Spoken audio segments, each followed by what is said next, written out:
I believe education is not only a key to future economic prosperity for a job or a career path, but I believe education is an opportunity for greater happiness in all aspects of life.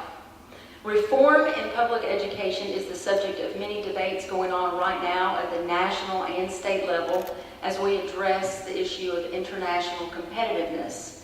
I believe in a similar way to my own economic policy that if teachers are given more freedom to teach how they teach best, and if dollars that are intended for the classroom actually make it to the classroom, many of the reforms being discussed wouldn't even need addressing. I believe our teachers are often trapped by faraway micromanagers who aren't in touch with the classroom. As county mayor, my job is very separate from the school board. However, in managing an effective, efficient government that promotes and achieves growth, I can ensure that our schools are assured necessary funding.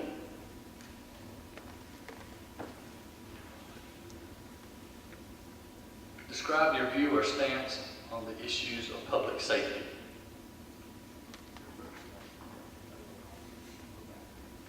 I can't sing, so I'm not going to break out with this. Public safety is definitely one of the key functions of government. That is, issues such as crime prevention, dealing with or preventing disasters, fire protection, 911. As county mayor, my job is to recognize the essential nature of these functions and to work to properly maintain them in the most efficient and responsive way possible. Taxpayers don't have a choice when it comes to needing assistance from fire or police, so it is essential to maintain a strong commitment to self-accountability, as there's no outside competition, so to speak, to keep us on our toes. I do want to make sure that in some areas of public safety that we are not profiting from people's emergencies. As a side note, I want to stress that I don't define public safety as snooping through the lunch bags of little kids to make sure mom sent a nutritious lunch. Again, I believe my record as a county commissioner speaks for itself. I'm a strong supporter of our local law enforcement agencies. Our investment in law enforcement has paid dividends. We're meeting the drug problem head on, and our sheriff's department is doing a great job. Our school resource officers are making a difference in the lives of our children. We had to build a bigger jail like counties across Tennessee to send a clear message that we will lock you up if you break our laws in Anderson County. The message to criminals will keep our homes safe and our children safe across Anderson County.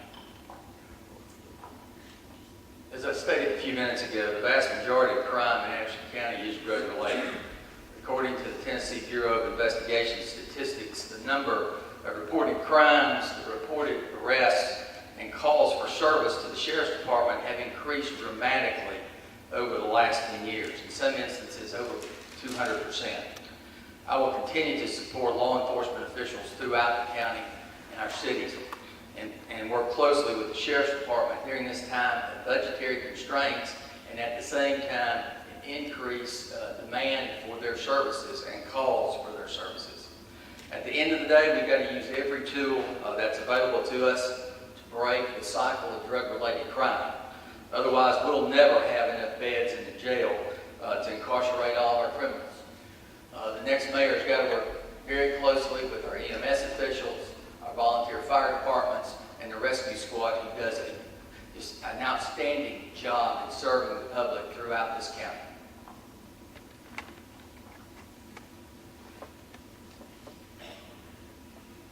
Describe your view or stance on the issue of infrastructure, roads, bridges, utilities, etc.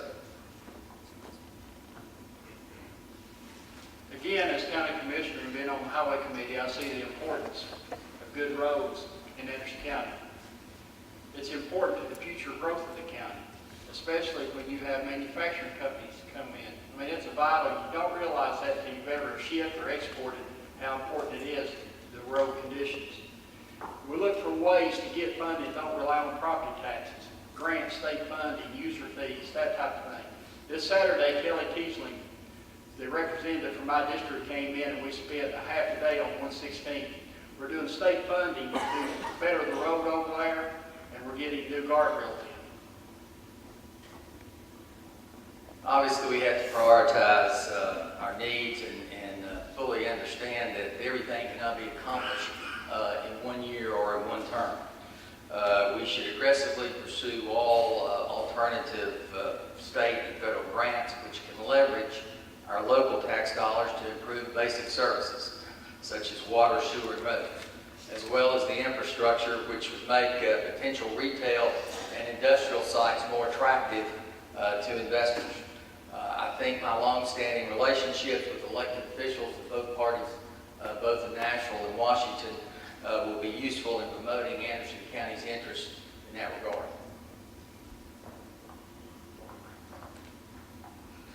Infrastructure is definitely a worthy investment, and as I've told many people across the county while I've been campaigning, we need more asphalt in Anderson County, and one of my goals is to try and get more of it. Travel is a key component to prosperity. It is also another component to public safety. When people work almost half of the year to pay for their combined share of state, local, and federal taxes, I think quality roads are deserved. Our road superintendent can only stretch his dollars so far. Describe your view or stance on the issue of economic development.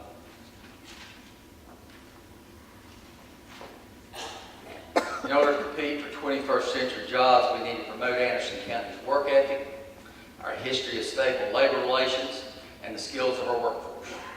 We need a renewed emphasis on job skills training, which can be provided not only at Rome State Community College, but perhaps at our high schools as well. We should obtain more land with larger sites which are practical for industry. Those sites just can't be farmland. They'll have to be developed with access roads, utilities, and high-speed internet. And of course, that reverts back to the previous question on the issue of infrastructure development. I will say repeatedly during this campaign that we just aren't competing with our other East Tennessee neighbors, but with locations around the nation and around the world for new business investment. Now, I firmly believe we can compete, but we have to be on the playing field in order to win.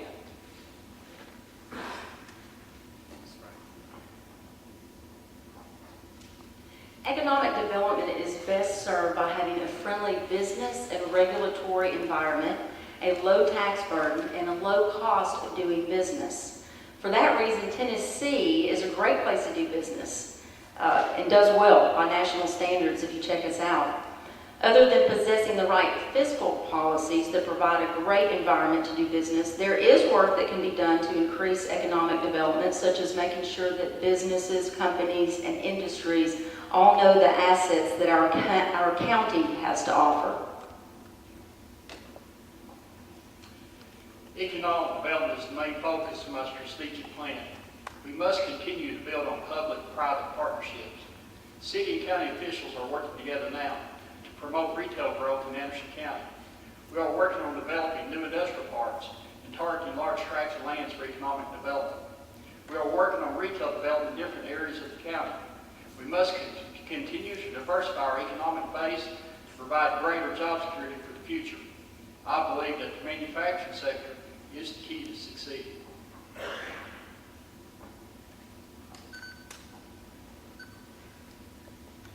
How will you unify this county as a community given its diversity? Well, asking how you unify a diverse county is kind of like asking how you unify your family. I have 3 sons, and I think there is natural unity. You don't have to work at it when you love each and every one of them for their own special gifts, talents, and uniqueness as God made them. The same goes for our county. Respecting and appreciating and loving each community, each city, each area for their own talents and uniqueness is one way to achieve unity.